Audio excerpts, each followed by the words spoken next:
Bonjour chers traders et bienvenue dans cet épisode 6 de la formation gratuite de trading. Aujourd'hui c'est simplement la deuxième vidéo de la partie analyse technique et plus précisément aujourd'hui on regardera ensemble ce que c'est qu'un support et une résistance dans les trading. Donc encore une fois cette vidéo sera un petit peu similaire à la précédente vidéo analyse technique, c'est-à-dire que vous auriez une partie théorique pour les débutants. Je vais vous expliquer en gros ce que c'est qu'un support et une résistance et ce qu'on recherche sur le marché avec donc le support et la résistance. Et par la suite on aura une partie pratique où cette fois-ci on appliquera ce qu'on a vu dans la partie théorie sur le marché réel. Si tu es nouveau sur la chaîne, je t'invite à t'abonner et à activer la cloche si tu es au courant des prochains épisodes de la formation gratuite des trading.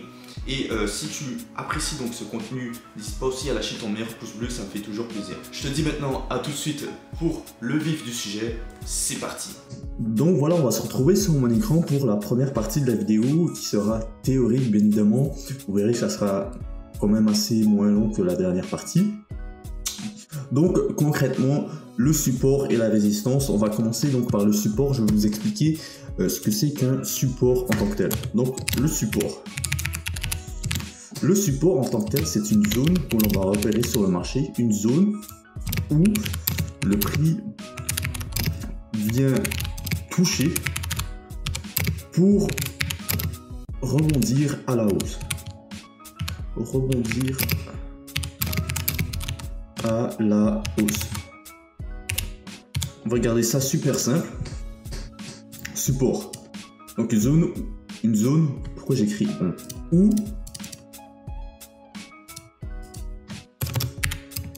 où le prix vient toucher pour rebondir à la hausse. Maintenant, une résistance, qu'est-ce que c'est? C'est super simple, c'est tout simplement le contraire. Donc une résistance, une zone où le prix vient toucher pour repartir cette fois-ci. Repartir à la baisse. Donc voilà, super simple ces deux concepts là, donc support, une résistance. Le support c'est une zone où le prix vient toucher pour rebondir à la hausse et la résistance c'est simplement une zone où le prix vient toucher pour repartir à la baisse. C'est super simple. Maintenant notre objectif à nous en tant que trader, voilà ce que c'est. Donc reprenons le concept qu'on a vu précédemment dans le dernier épisode où c'était simplement la structure du marché. On a vu qu'il y avait voilà une possibilité d'avoir une tendance à la hausse, une tendance à la baisse et la consolidation. On a tout simplement regardé ensemble que les deux qui nous intéressaient c'était une tendance haussière et la tendance baissière. Donc prenons l'exemple que cette fois-ci on est dans une tendance à la hausse en tant que tel. Nous, notre objectif à nous, c'est de tout simplement pouvoir repérer ces zones de support et de résistance où ce que le prix va tout simplement retracer pour repartir soit à la hausse ou à la baisse. Dans cet exemple-là, on est dans une tendance haussière, donc notre but à nous est de repérer où est-ce que le prix vient généralement toucher pour repartir à la hausse. Donc ici, dans cet exemple, le scénario parfait, ça serait de voir, ça serait tout simplement de placer un niveau de support ici. Donc vous voyez par exemple que ici, concrètement, lorsque le prix est venu ici, il est reparti à la hausse. Ça sera pareil lorsqu'on verra ça sur le marché, c'est de repérer où est-ce que le prix va retracer, va rebondir pour repartir à la hausse. Et ça, vous allez me dire, oui, mais comment est-ce qu'on fait pour regarder ça? On va se baser sur ce qui s'est passé un petit peu plus dans le passé, donc avant. Où est-ce que le prix avant touchait pour repartir à la hausse? Dans un cas de structure de marché à la hausse, parce que la tendance est haussière. Donc vous voyez que par exemple ici, dans cet exemple, notre but sera donc d'acheter sur ce niveau de support. Une règle que je vais écrire aussi qui est super importante. Lorsque c'est un support, lorsqu'une tendance par exemple était à la hausse et qu'on recherche un niveau de support, je vais prendre le texte ici. Je vais tout simplement juste réécrire ici. Je vais enlever ça. Retirer. Hop. Le support, c'est important que sur chaque support, on achète. Okay. Acheter. Donc lorsqu'il y a un support, le marché est à la hausse, vous achetez. Lorsqu'il y a une résistance, c'est le contraire, on vend. Donc vendre.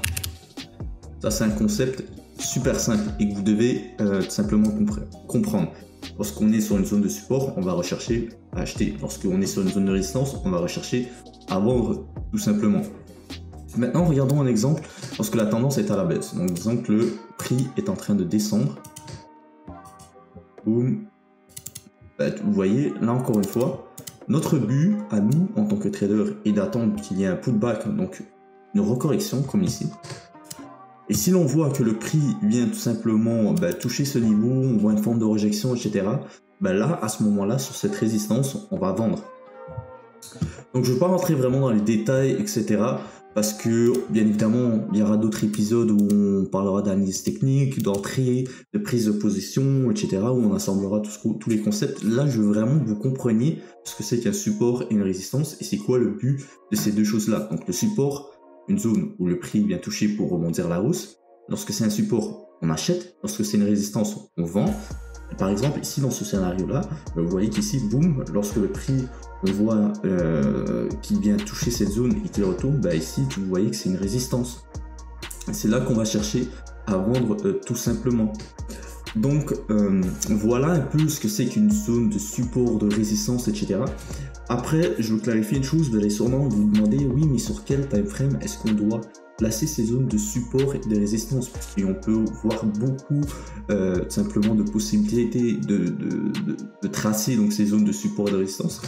Et moi, concrètement, ce que je vous conseille, donc je vais l'écrire aussi, parce que c'est important, c'est de repérer ces zones-là sur les plus gros time frames, donc le daily et 4 heures.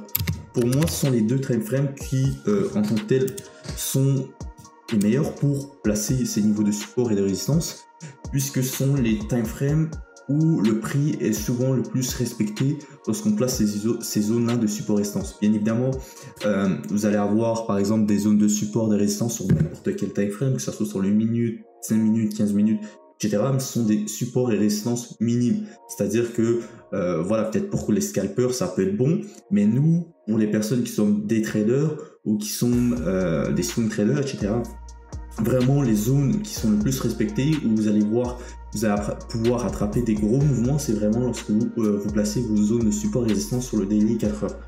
Et ne vous inquiétez pas, on va regarder ça aussi en détail dans la partie pratique. Mais en gros, voici les informations qui sont vraiment super importantes à comprendre concernant les supports et résistances. Donc prenez bien des notes sur ce que je viens de vous dire là. Et puis là, on va passer tout simplement à la partie pratique. Donc voilà, maintenant on va se retrouver sur la paire GJ, donc GPY, tout simplement le pound face au yen. Et on va tout simplement regarder tout simplement comment est-ce qu'on peut réaliser tout ça. Donc ce qui est important à savoir, c'est que le but n'est pas de bourrer notre écran, donc notre graphique de plein de supports et de résistance, c'est vraiment de regarder maintenant ce qui se passe avec le prix actuel. Donc vous voyez par exemple que là le prix est à 1,68.282. Nous, notre but est de repérer donc ces zones là et de voir un peu ce qui se passe en live, pas regarder par exemple ici, ici il y a un niveau de support, puisqu'à chaque fois que ça vient toucher ici, le prix monte. Non, là c'est beaucoup trop loin, on va se concentrer vraiment sur ce qui se passe maintenant. Donc là le marché est fermé actuellement, puisque je tourne la vidéo en week-end, et par exemple la première chose que je peux regarder immédiatement, que je peux repérer immédiatement, c'est que le niveau 1.68, boum, c'était un niveau de support, un niveau de résistance qui est devenu un niveau de support. Donc ça, c'est un concept aussi qui est super intéressant. C'est-à-dire que des fois, vous voyez ici qu'à chaque fois que le prix venait toucher cette zone, boum, le prix rebaissait, boum, le prix rebaissait, boum encore, boum encore. Donc je voulais simplement vous les mettre. Vous voyez que ça, c'est notre objectif à nous, en tant que trader, de repérer ces zones-là, comme ici. Où est-ce que le prix, vous devez vous demander dans votre tête, où est-ce que le prix va tout simplement réagir pour repartir soit à la baisse, soit à la hausse. Donc vous voyez qu'ici, à chaque fois, c'était une zone de résistance majeure, puisqu'à chaque fois que ça venait toucher, le prix redescendait tout simplement. Et ce qui est intéressant, vous voyez qu'à un moment donné, le prix, cette résistance a été cassée à la hausse pour simplement venir être retesté juste ici et repartir par la suite à la hausse. Donc c'est quelque chose qui peut arriver aussi. Une résistance peut tenir, mais à un moment donné, c'est vrai que le prix va soit, dans le cas de la résistance, être cassé à la hausse, et à ce moment-là, ça peut devenir donc un niveau de support. Comme par exemple ici, vous voyez que le prix et boum, repartir ensuite à la hausse. C'est quelque chose qui est possible et vice versa. Un support peut devenir une résistance, c'est-à-dire qu'un niveau de support peut être cassé à la baisse. Le prix peut venir retester cette zone-là pour devenir par la suite une résistance puisque le prix va redescendre. Ben ça, c'est quelque chose que vous devez comprendre aussi. Un support ne sera jamais toujours un support, il deviendra une résistance à un moment ou à un autre. Et la même chose pour une résistance, il viendra un niveau de support à un moment donné aussi lorsque le prix va tout simplement casser ce niveau de résistance à la hausse. Donc vous voyez que 1.68, boum, ici ça a été 4 fois, ça a été respecté et boum, le prix redescendait. Et vous voyez par exemple ici, ben, une fois le prix a rejeté plusieurs fois et il est reparti à la hausse. Par la suite, où est-ce qu'on peut regarder aussi? Donc là, je pars par exemple me dire comme on peut dire par exemple que ici 161, vous voyez qu'à chaque fois que le prix vient ici, boum, il retourne à la hausse. Mais le prix, comparativement ici, il est à 1.68, je ne vais pas venir placer un niveau de support ici, ça sert à rien, on n'est pas encore rendu là. Donc nous, ce qui nous intéresse, c'est vraiment ce qui se passe en live. Donc maintenant, pour pouvoir prendre donc des positions. Donc vous voyez qu'ici, on a notre niveau de support ici, et puis si on descend cette fois-ci en 4 heures, puisque je ne vais pas non plus placer, par exemple, si je plaçais par exemple ici 1.69.5, ça peut être une zone intéressante, puisque vous voyez qu'à chaque fois que le prix venait tout simplement toucher ici, bah, il repartait à la baisse. Et à un moment donné, boum, ici en plusieurs fois, vous pouvez voir que voilà, ça rejette ce niveau 1.69.5 et ça repart à la baisse. Mais si vous voyez la grosse partie ici, vous pouvez prendre des positions bien évidemment. Par exemple, si on redescend en 4 heures, vous pouvez voir que par exemple ici, ça peut être une zone intéressante, 1.69. Placé comme ça, moi comment je place mes zones, c'est que je le place de où est-ce qu'il y a la fermeture du chandelier jusqu'au plus long, jusqu'au plus haut, donc jusqu'à la tige ici. Donc je ne veux pas par exemple mettre ici non plus, ça sert à rien, mais vraiment environ comme ça. C'est comme ça que je place environ mon niveau de support et de résistance. Vous voyez par exemple qu'à 4 heures, ici on peut voir qu'à chaque fois que le prix vient toucher ici, boum, il repart à la baisse. Boum, il repart à la baisse. Bien évidemment, entre 1.69 et 1.68, il y a 100 pips. Est-ce qu'il y a possibilité de prendre des trades dans cette zone-là? Oui, mais ça, on verra ça dans une prochaine vidéo. Bien évidemment, est-ce qu'on peut scale, simplement scale, c'est-à-dire regarder pendant qu'on est dans une position s'il y a une possibilité de re-rentrer dans une position pour optimiser, pour pouvoir prendre encore plus de profit, tout simplement. Mais on ne peut pas le faire à chaque fois, mais il y a la possibilité de le faire tout simplement. Donc par exemple, boum, ici c'est une résistance. Si je regarde avec vous, où est-ce que le prix peut encore réagir? Par exemple 1.65.2. Vous voyez qu'à chaque fois qu'on vient à cette zone ici, qu'est-ce qui se passe? Le prix le rejette, boum, il remonte à la hausse. Ici la même chose, boum, il retourne à la hausse. Ici je descends par exemple en 1 heure. Vous voyez que boum, le prix remonte, boum, le prix remonte, boum, le prix remonte. Plus on descend en time frame, plus il y a le chandelier et plus vous pouvez placer de zones de support et de résistance. Si vous êtes un day trader, vous pouvez par exemple repérer ces zones-là. Vous pouvez le faire chaque jour en tant que tel. Comme par exemple ici, entre 1.65.2 et 1.66.2, il y a 100 pips. Et vous voyez qu'à chaque fois, boum, ça remonte, ça redescend, ça remonte, ça redescend. Mais là, on est dans une condition quoi? De consolidation, puisque le prix vient à chaque fois, boum, boum. Une fois que ça touche ici, ça redescend jusqu'ici. Une fois que ça vient ici, ça remonte. Vous voyez que par exemple, si on attend, on est patient, boum, on voit un nouveau point haut, le retracement, parfait exemple ça. Boum, le retracement, et qu'est-ce qui se passe? Boum, le prix continue à monter. Donc là, vous voyez encore ici que c'était un niveau de résistance qui a été cassé à la hausse, qui est devenu donc un niveau de support. Et qu'est-ce qui s'est passé par la suite? Le prix est remonté.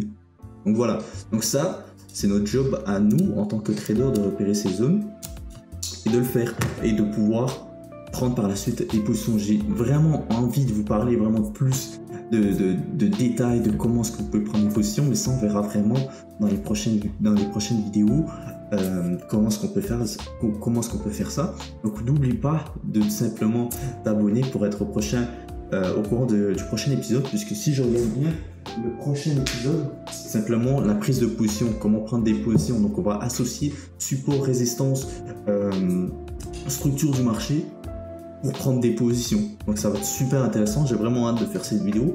Mais là, vraiment, le but, c'est que vous compreniez comment repérer donc un support, comment repérer une résistance, comment un support peut devenir une résistance, comment une résistance peut devenir un support, etc. Donc vraiment, entraînez-vous sur les paires que vous tradez à repérer ces zones-là en 4 heures, en daily, en 1 heure aussi, mais ça c'est plus pour prendre des positions intraday, mais on verra ça aussi en détail dans une prochaine vidéo. Mais ça sert à rien de, par exemple, descendre en bas du 1 heure pour trouver des zones de support résistance. Vraiment, consacrez-vous sur le daily, le 4 heures, le 1 heure pour trouver ces zones-là, cette zone de support et résistance, et concentrez-vous vraiment sur ce qui se passe actuellement sur le marché pour prendre des positions. Donc ça sert à rien d'être en daily, comme je vous l'ai dit tout à l'heure, et de par exemple mettre un niveau de support par exemple ici. Vous voyez, le prix est tellement loin de cette zone-là que ça sert à rien de le placer. Notre but, c'est aussi de garder l'écran, notre graphique le plus clean possible et de prendre des positions sur ce qui se passe actuellement sur le marché. Donc, voilà pour le tracement un peu de comment tracer donc une zone de support, comment tracer une zone de résistance. S'il y a quelques trucs que vous n'avez pas trop compris, venez me les poser en commentaire, je répondrai à tout le monde.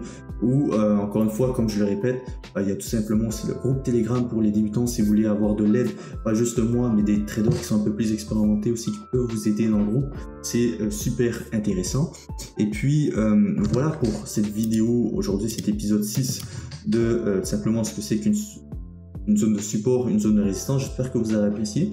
Si vous êtes resté jusqu'à la fin de la vidéo, c'est que vous avez sûrement apprécié la vidéo. Donc lâchez un petit pouce bleu, ça fait toujours plaisir. Et je vous dis à très bientôt pour l'épisode 7 de la formation gratuite. C'était Henri. Ciao.